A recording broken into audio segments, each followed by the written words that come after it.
All right. So let's give ourselves over to prayer. Let's close our eyes and ask for Jesus to be with us in this moment, to open our hearts and touch us inside, helping us, dear Lord, to feel your holy presence. Please involve our thoughts and surround us with the infinite rays of your blessings and your love.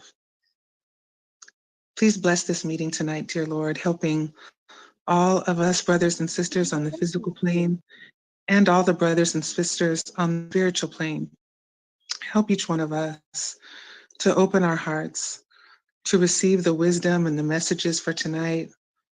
Help us to open so deeply that the messages land in a way that helps us to put into practice what we have learned. And most of all, help us to love. May God bless us all. So it is.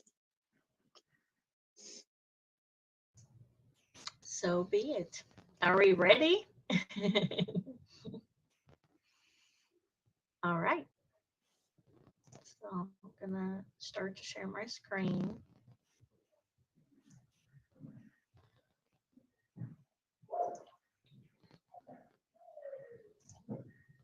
Can you all see my screen? And that is the correct one? Yep. Yes. Okay, great, great. All right. So how is everyone? I hope you are all good. Uh, oops, sorry.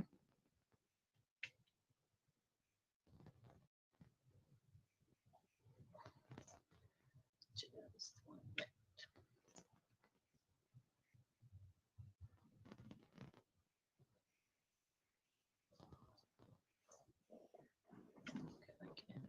Like this. Okay. Yes. All right. So today we are going to talk about the chapter 22 of the gospel, right? So last week we had Andy that actually talked to us about family in the spiritual world, right? So today we're going to talk about, family more in the society's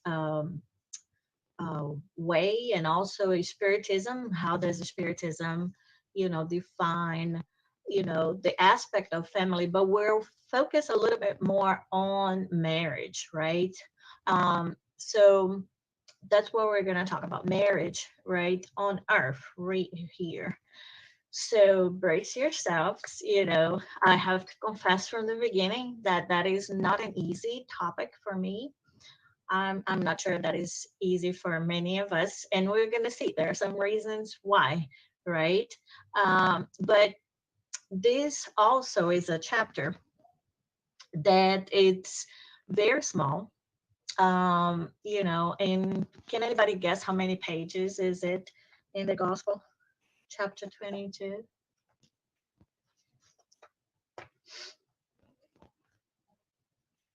It's like 4.5 pages on, it's very small.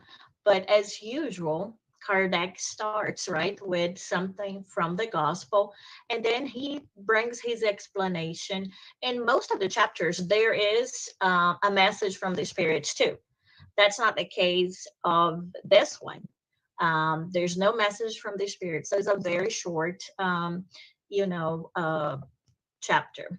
But, it has a message that is really important for us, then that we will bring a lot of reflection. So hopefully, you guys can still be upbeat, you can still be hopeful and everything as you reflect, because I have reflected a lot during this. So we are gonna break it down a little bit. So this message is from Matthew 9, chapter 19. So the verses are 3 to 9. So here, it starts like that some Pharisees came to him to test him, right? So they asked Jesus, is it lawful for a man to divorce his wife for any and every reason? Then Jesus replied, haven't you read that at the beginning the Creator made them male and female and said, for this reason, a man will leave his father and mother and will be united to his wife, and the two will become one flesh. So they are no longer two, but one flesh. Therefore, what God has joined together, let no one separate. Why then, they asked, did Moses command that a man give his wife a certificate of divorce and send her away? And then Jesus replied, Moses permitted you to divorce your wives because your hearts are hard, but it was not this way from the beginning. I tell you that anyone who divorces his wife except for adultery and marries another woman commits adultery, right?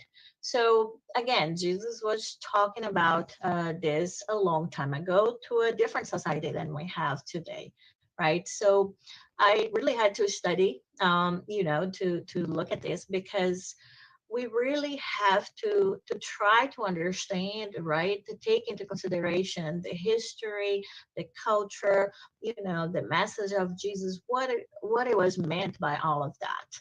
And some of the things are important for us to understand. Actually, I learned this by listening to other people talking on the topic, and I thought it was interesting. So this first phrase there that says that some Pharisees came to test him, that is important, right? Because at this point, it's like Jesus is there as a scholar of the law, right? So this is a very academic discussion about the law, right, of God at the point, the Moses law and everything. So at this point too, it's important to see here that they were not asking Jesus if divorce was possible, but they were asking in which situation was divorce allowed, right? Because you see that they ask for any and every reason. And I also learned that is because at the time, the scholars of the law, they had two lines of thoughts, of philosophies that they had. One, it was very strict, and it said that you could only divorce if it was for adultery. And there was another group of people, right, that interpret the law in a way that said that for any reason whatsoever, you could divorce. So they were basically asking Jesus, so what do you think? You are more into theory A or theory B or line of thought A or B. And then Jesus actually uses references from Genesis, right, from the Bible, those here that you have in A and B, actually to reply, right? So he uses, what is already known by them to actually reply. So let's continue and trying to make a little bit of break down this message even more. So, what is the difference then between God's law and man's law? And that is one thing that we need to do from the beginning. So, the law of God, it's unchangeable, right? Immutable. But everything that is work of man is subject to change, right? As we evolve morally and intellectually, we change, right? And thank God that also the civil laws have changed also, right? So the laws of nature, right? That is one of the laws of, God. It's one of the divine laws. They change all the time, right? In all countries. But the human laws will change according to the time, to the place, and to the progress of intelligence, right? So that is what we need to make the differentiation so we can see a little bit more of what is Jesus actually, talking about.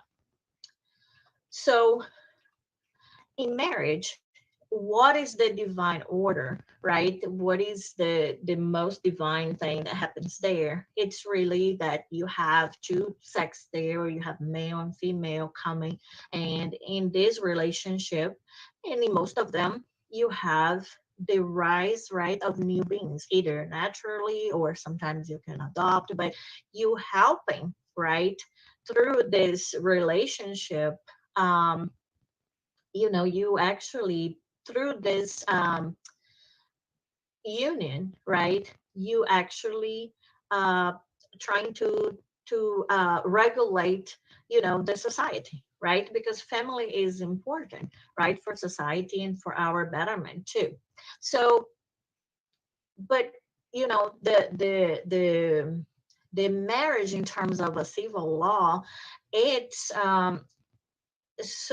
such a human thing that even if you look at different times, this law has changed, right? Some things were accepted, or others are not. And even if you look in two places, right, they are not identical. Right? So sometimes you look at two countries and the law of marriage can be different, the civil law, right? Because it aims to regulate the interests of family. And these interests, they will vary according to local customs and needs, right?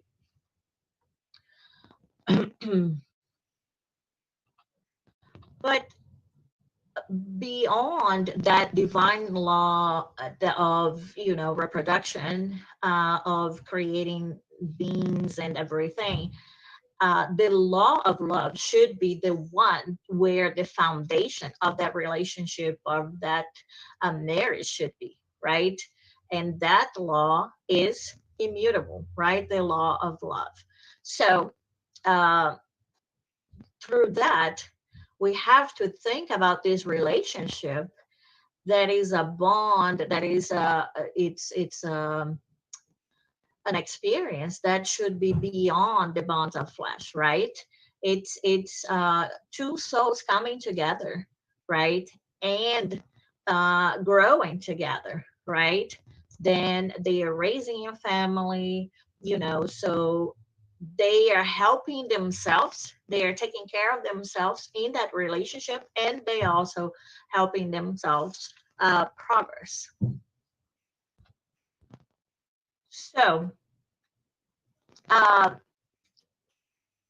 so we if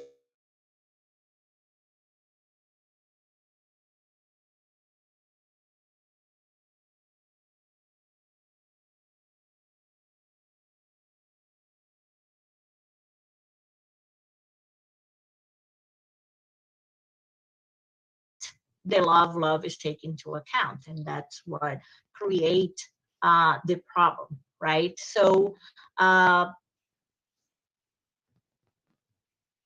when in such a relationship, what's being considered is not the satisfaction of the heart, right, of the soul of the individual, but is of pride, vanity, cupidity, in a word, all the material interests, then is when we need an option.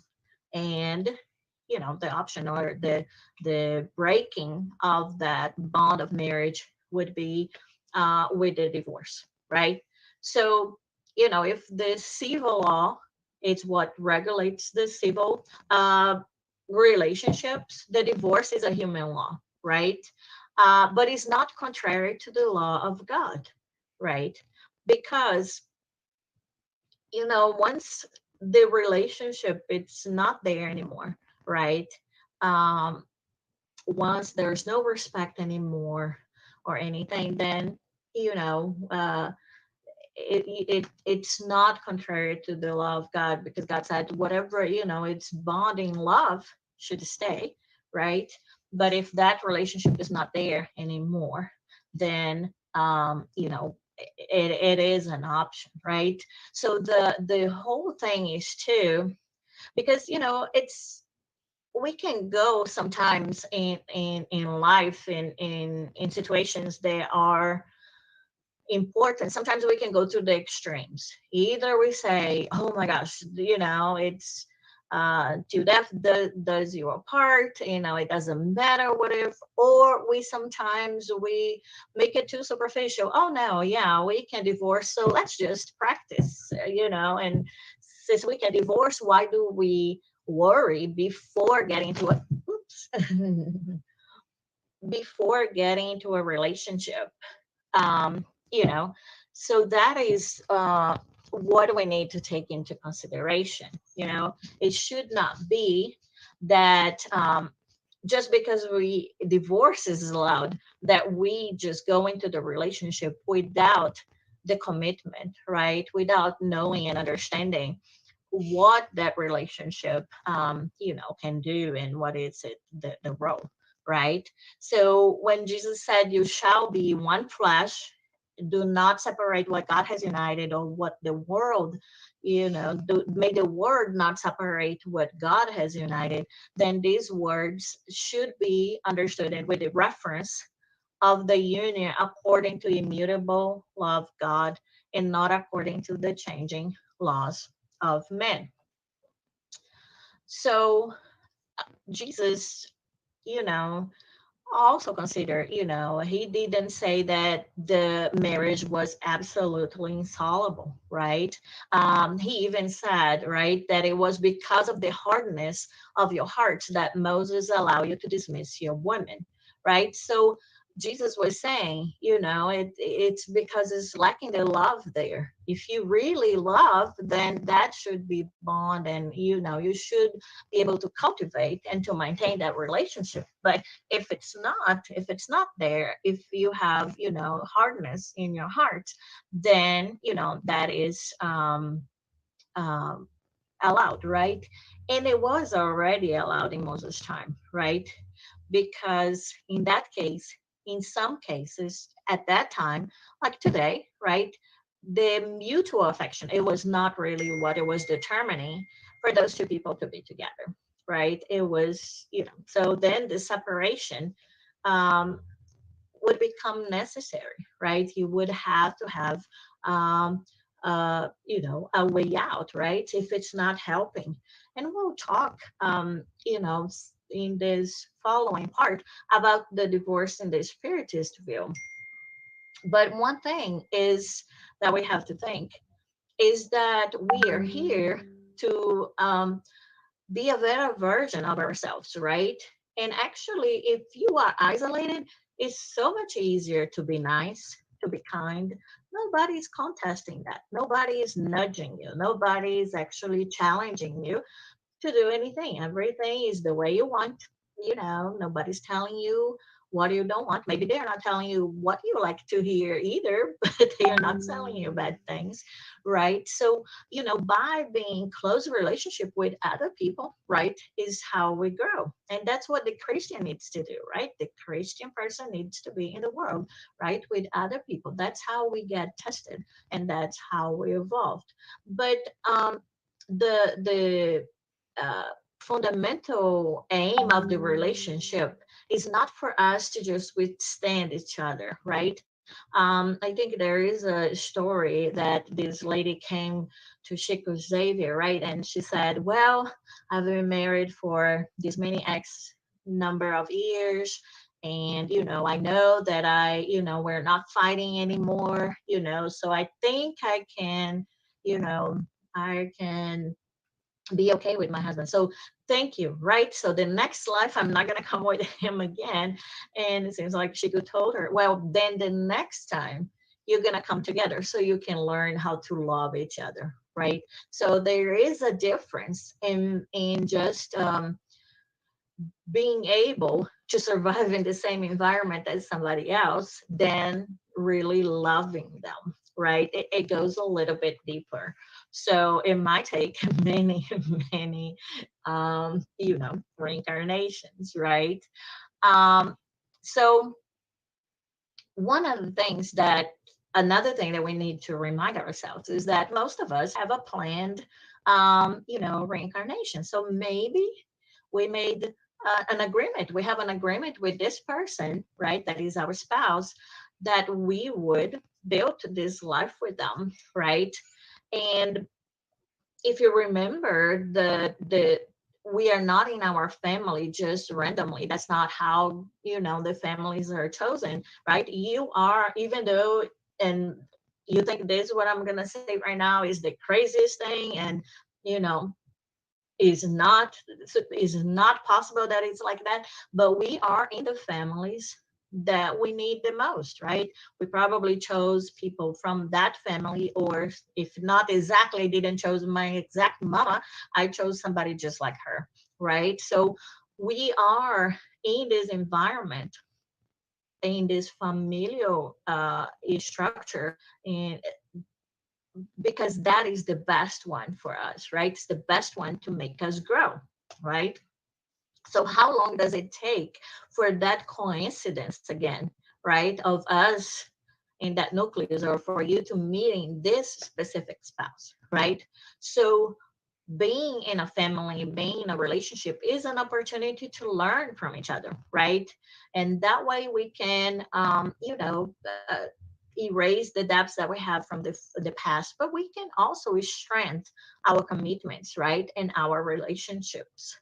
Um, so one thing as we think about, marriage, divorce, is this idea, because some people say, right, that there is the other half, right, that we're supposed to find, um or a soulmate. Like in Portuguese we even say, uh my twin soul, so it kind of gives a better idea that it's two individuals, but in English we say the other half, meaning that there is another spirit out there that is half of my soul. So if we look in the spirit's book, there's nothing like that. I'm not Anna, like half of something that then was, born in Recife and then grew, and then comes Lucio, that is the other half of my soul. And then once we married, this soul came together, right? So each soul, right, is one individual, right? And when they ask the spirits, right, when Kardec asked, are they souls destined to be together from inception, or do they each have other half somewhere in the universe with whom will be reunited one day? So the answer was no, there is no destined union between two souls. The union exists, but varying degrees according to the ranking, to the degree of perfection, right? To actually, the affinity that we have with other people. And here's the part where it says, the term half. So is this, used by referring to sympathetic spirits? And then it's saying that the expression half is inaccurate, right? One spirit, you know, it would be the half of another, then it will be incomplete, right? When separated in the other half. So we are all uh, our own soul, our a whole, right? So it's not like there is a half out there that we need to find so that we can be complete. And that I think is really important in the relationship, because to be able to grow with this other person, I have to do my work, right? I have to be whole. I have to feel like I am one soul, and not that there's somebody out there that is actually magically is going to complement me, and all my vices are going to be neutralized by theirs, and all my virtues are going to be potentialized by theirs. That's not really how it works, right? So and as we also think about that it's my responsibility individually, it's nice for us to think back. I'm married for a long time. Maybe some of you are not married for that long, but let's look back in the day. And then we have these stages, right? So the first one here, you know, it's all nice and dandy, right? You are dating, and everything seems to be so nice and sweet, right? Then it goes into engagement, and then it gets into marriage. So if we can think about how in general we behave going from one stage to the other, how do we behave? Do we behave the same way when we are married that when we were engaged? Should we not? What should be the difference there, right? Anybody wants to comment or anything, or should we just keep going?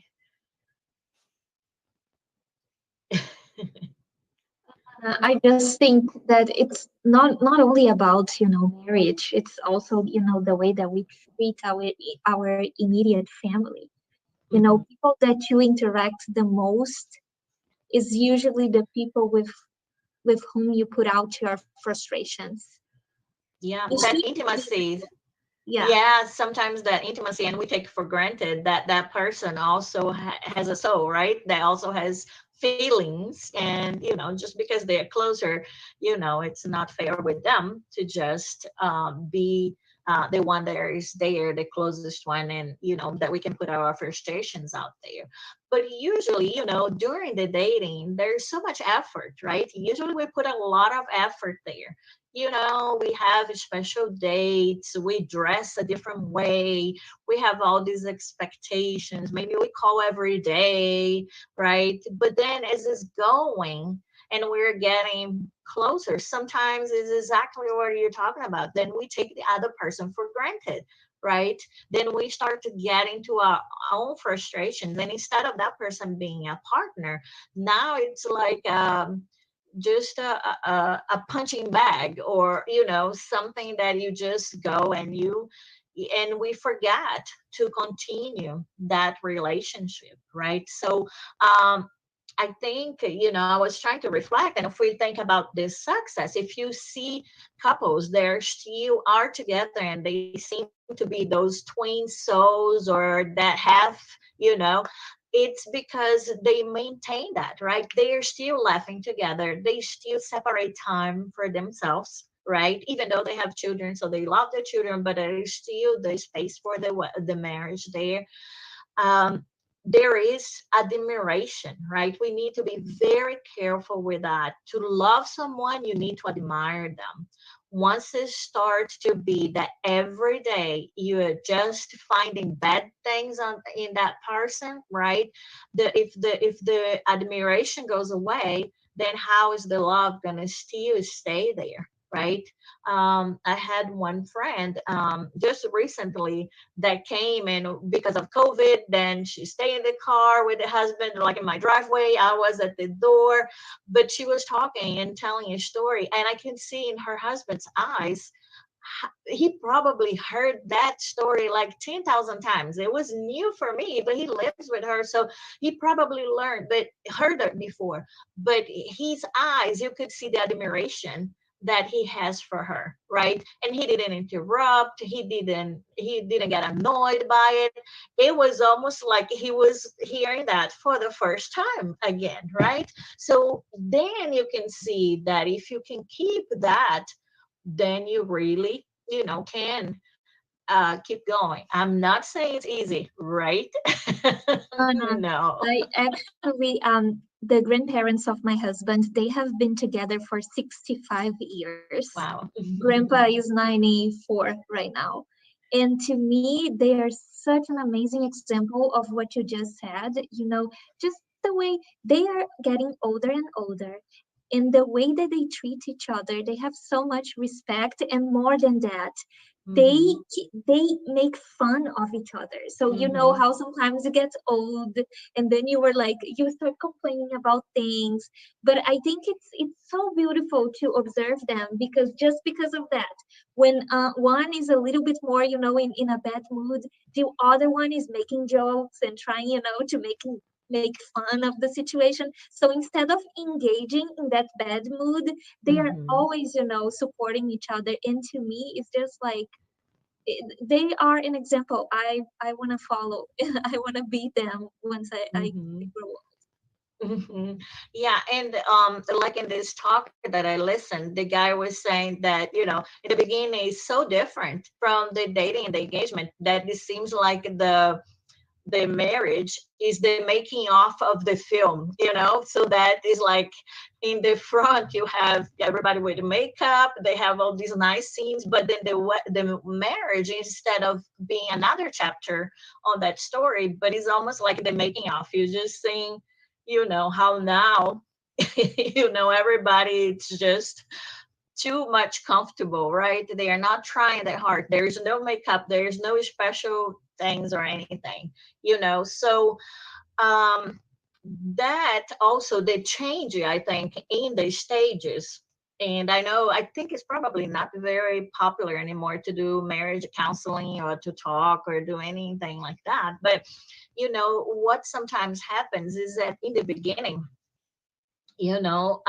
sometimes what we love is not the other person. We start to get attached to, what I love. It's maybe just how I feel when I am, when that person does something that I like, right? Or how that person is in a good day, but I don't like in the bad day. So, or it's just the external. We all gonna, age, right? We're gonna change, right? And we change outside and inside too, because we are maturing, right? I cannot be the same as I when I got married, right? Because I had had experiences, and only the people who are really stubborn or they're not intelligent are the ones who don't change, right? We should be able to be changing and be changing for the good. We have the right, and we should be changing our opinions as we learn more and as we reflect. So sometimes if we are getting attached to things that are more superficial, or if we are romanticizing the idea of that other person, then that's when we can get frustrated, right? That is the recipe for getting more frustrated and for being unsuccessful, right? So um, we need to actually remember that person that we had that we loved in the beginning. And it's even one of the I'm not a specialist in this area, but it's even one of the tools for couples counseling is to ask people to remember what did make you love, what did you admire, what did you like in that person from the beginning, right? So if we really can keep that admiration, then we have more room for success in those relationships. And again, I'm not saying that it is easy. If it was easy, we all would be doing that, right? But we have to remember that our difficulties, they will always come from our imperfections, right? So the most annoying thing that I can see in others, there's something in me that needs to be kind of, looked after or looked at, right? So marriage is really an experience that we can learn how to develop virtues, right? Because you're going to have many, many opportunities, right?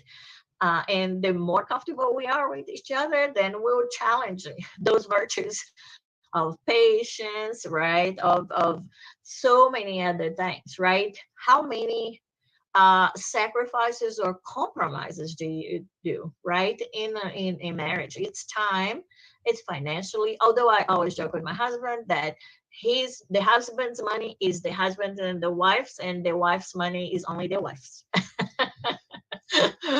No, we share everything, but some people like to say that joke. But yeah, we have to compromise. We compromise time, financial, emotionally, right? Sometimes if you didn't have a good day and you're coming and this other person didn't have a good day, well, somebody's gonna have to compromise both, hopefully.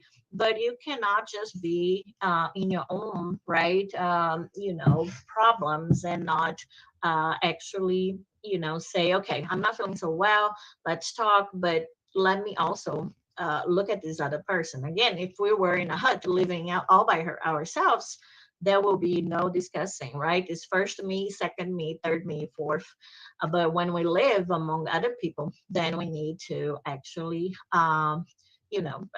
we have to compromise a little bit, right? And that's again the third bullet there, that if we were not in this relationship, if we were not in this family, maybe we would not have a chance to exercise this virtue, because we wouldn't be challenging, right? So it's sharing a life, and with all rich experiences of that life bring with another person, right?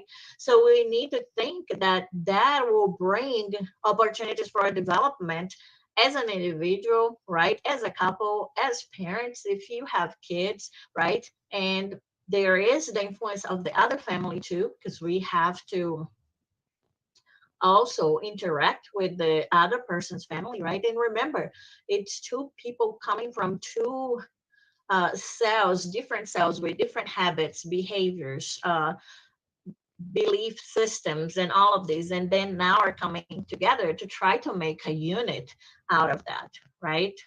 So to just give us an idea that this is not easy. So, according to Spiritism, in this book, Studying Mediumship, there are 5 types of marriage. So, there is accidental, probatory, sacrificial, by affinity, transcendental.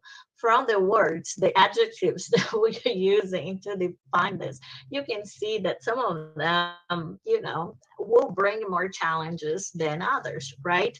So, here they are, accidental. So, it's just and one reminder, I'm not going to ask everybody, I'm not going to quiz everyone on what kind of marriage it's yours, because I know what the most common is anyway. So if I had to bet, I can use the odds of just one being more common, but also because I have already, reflected, and I already tried to answer this question myself. But I think it really is important for us to know the spiritist view, because if it's feeling like it is difficult, it's because most of them are.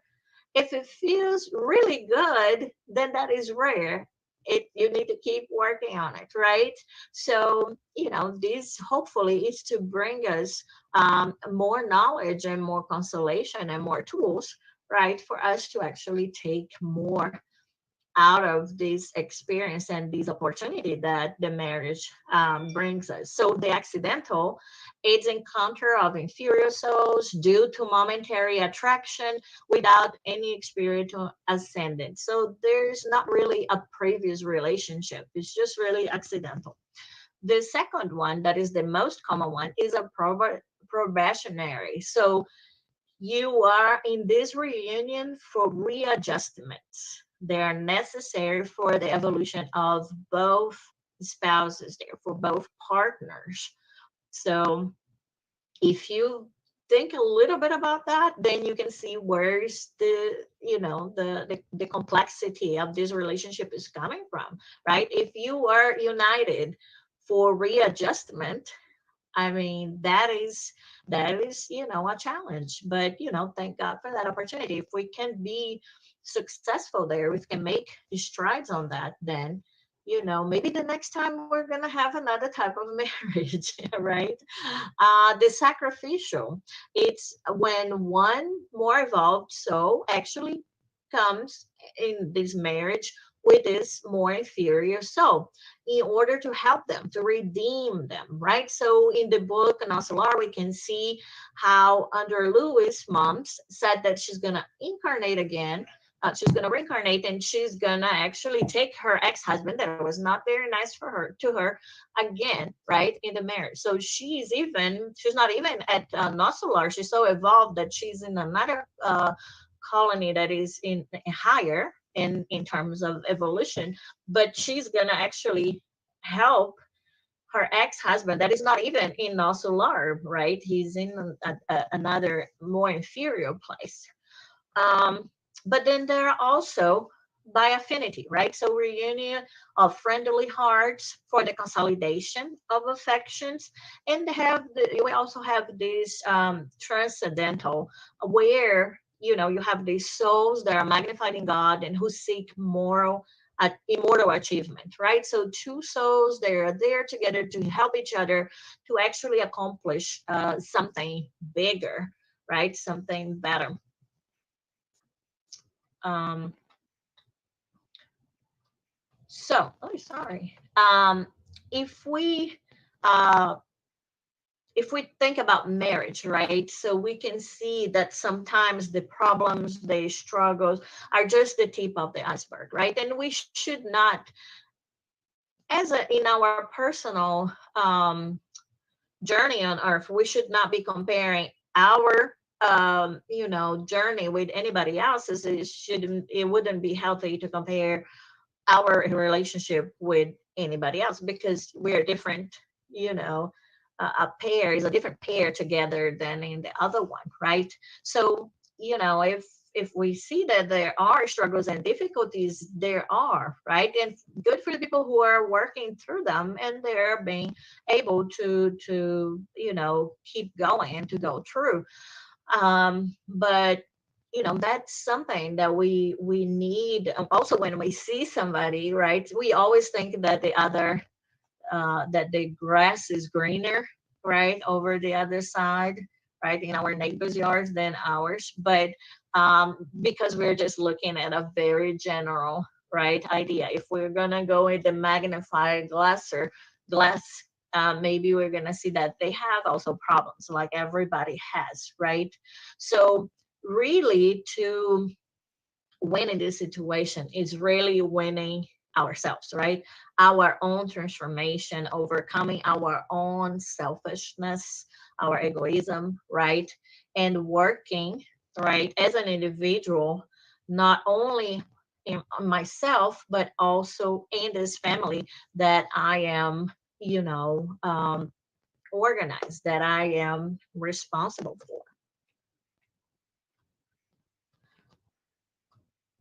So I think we have just a few more slides and we're going towards the end, but remember these individualities. So remember again, it's not like you were half of a soul that now is together with another one. We're two individual souls coming together with different past, right? And not just past like our infancy, adolescence, not just like that, but previous experience too, that we're coming together now.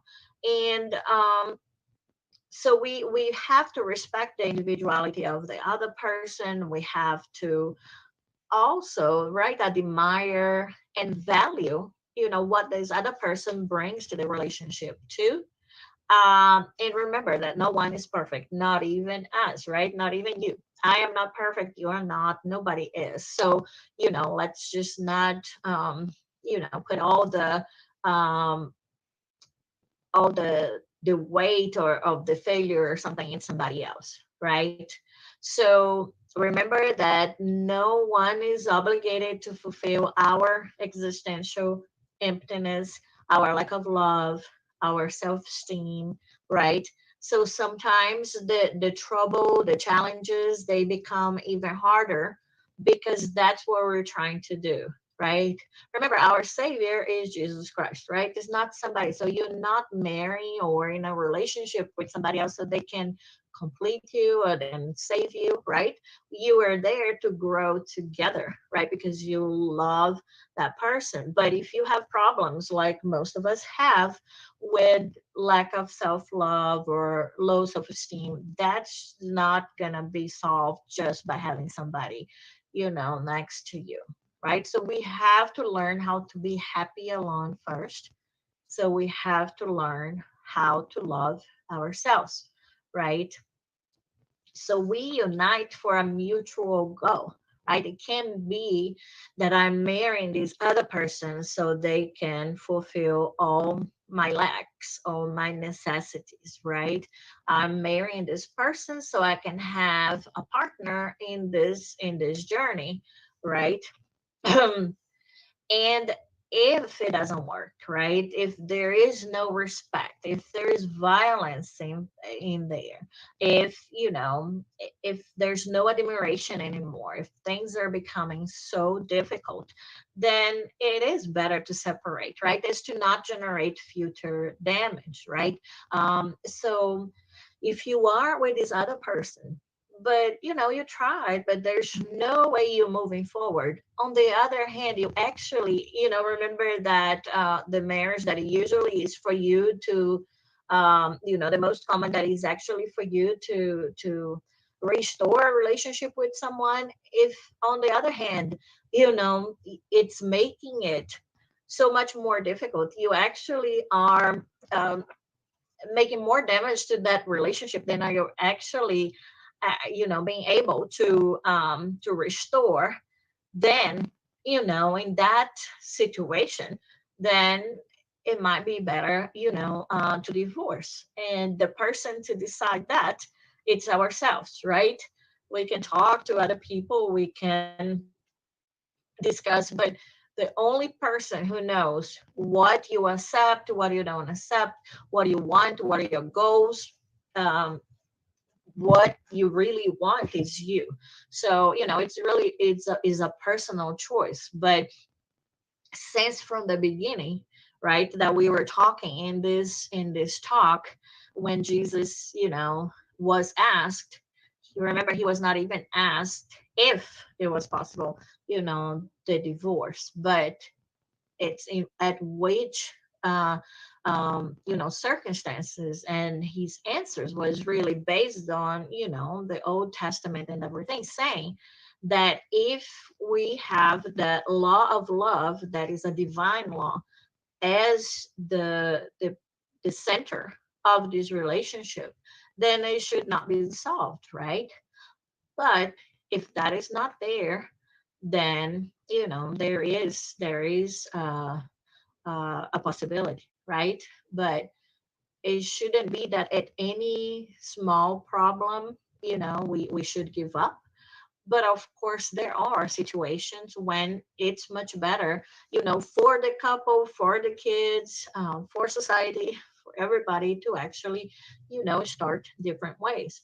But even when you go different ways, remember, you're still an individual. And if you start a new relationship, if you do not fix in yourself all those things that might have contributed to that attraction, right, to that relationship not being able to go forward, then you probably are going to have that problem again. So again, it's looking at myself as an individual in that group, in that couple, right, in that relationship.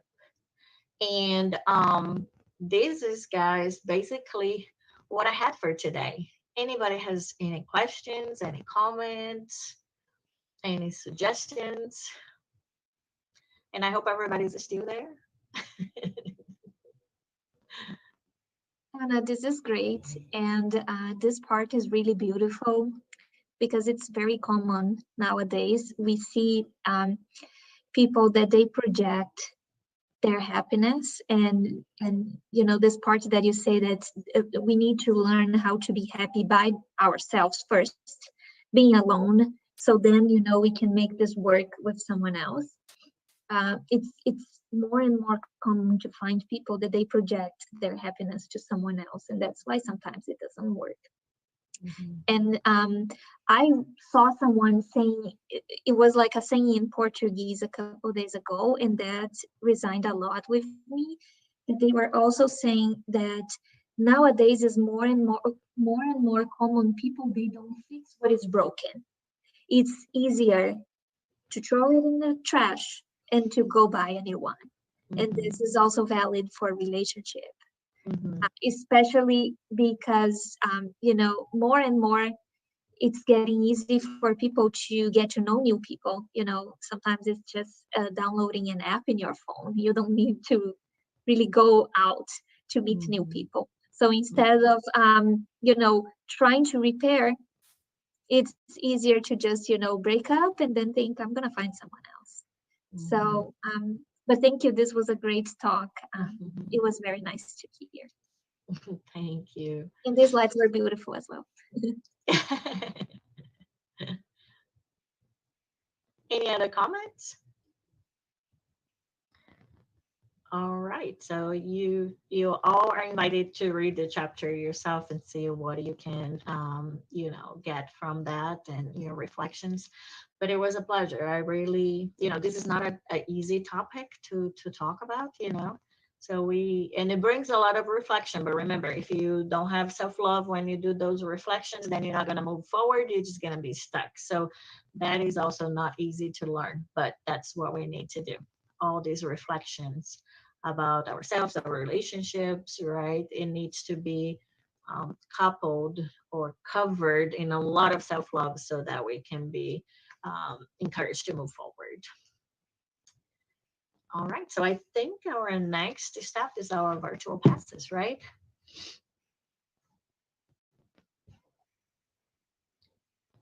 So I will be conducting the passes, but I'm just giving some moments if you all want to grab some water for the passes, just to prepare yourself.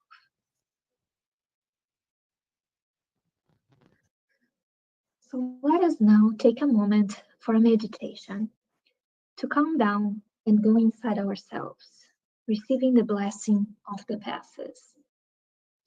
Place a jar of water close to you for you and your family. This water will be magnetized and blessed by the good spirits. We begin the pass by breathing slowly and deeply, relaxing body and mind, letting go of our worries and thoughts just for this moment. We raise our thoughts to Jesus by tuning in with the good spiritual friends. Let's put ourselves in prayer. Ask God, our Father, for the presence of the guardian angel and friendly spirits by our side in this moment. We ask them to assist all the homes here represented.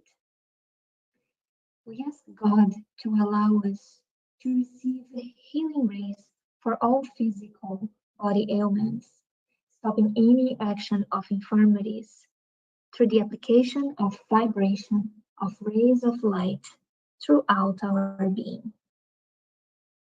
We now proceed to the dispersion pass. Let's imagine a crystal clear water falling over us, full of blessings, involving our whole body, removing all negative energy, thoughts, and feelings, penetrating and involving our entire body, organs, cells, and our centers of force, restoring our energies, detaching ourselves from all hurt and anger, nervous tensions, guilt, sadness, and frustration, afflictions, and anxiety.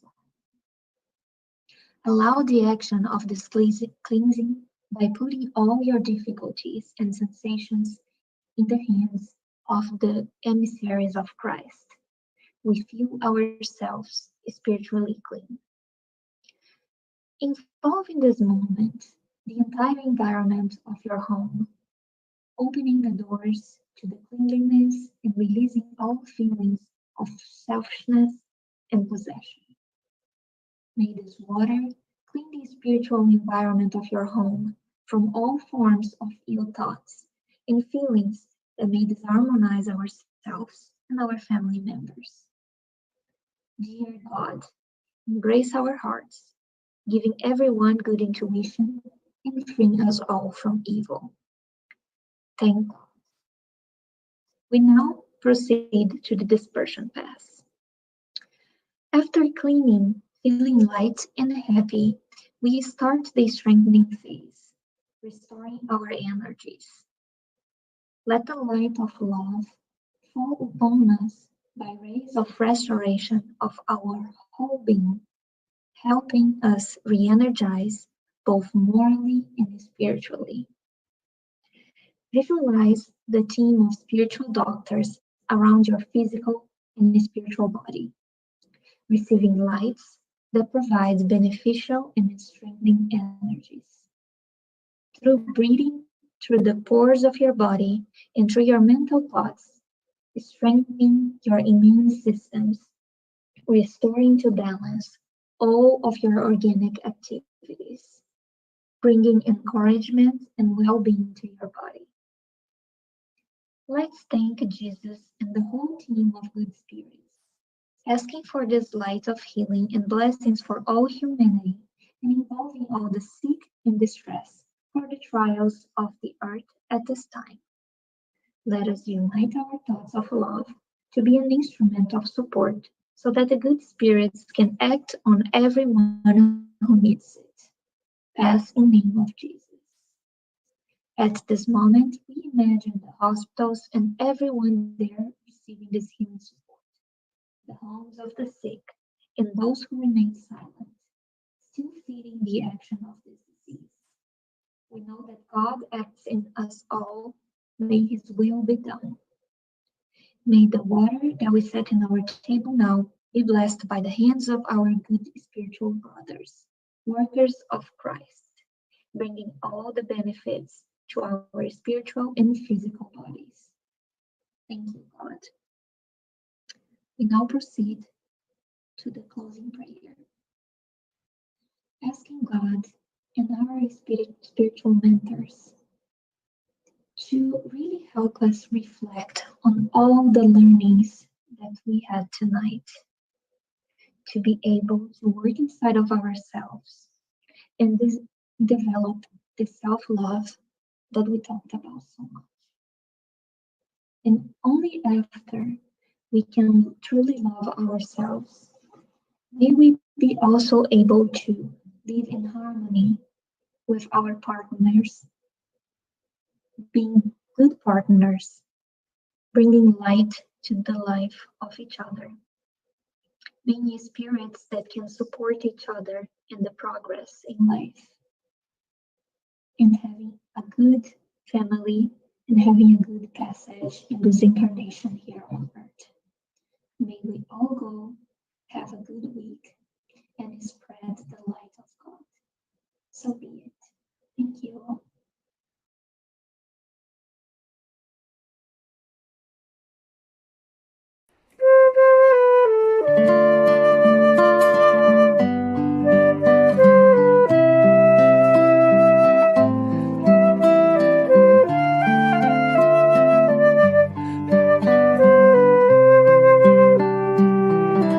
Al anochecer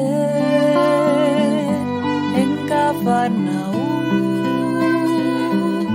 la casa de Pedro tan simple, casita común, repleta de paz, colmada de luz, oyendo palabras eternas del Maestro Jesús. Me imaginaré sentado allí entre Juan, Pedro, Santiago, Andrés y Leví, a orillas del lago de Genezaret, lanzando a las almas por siempre simientes de fe. Y yo me sentía un niño en aquel lugar, quién sabe Jesús.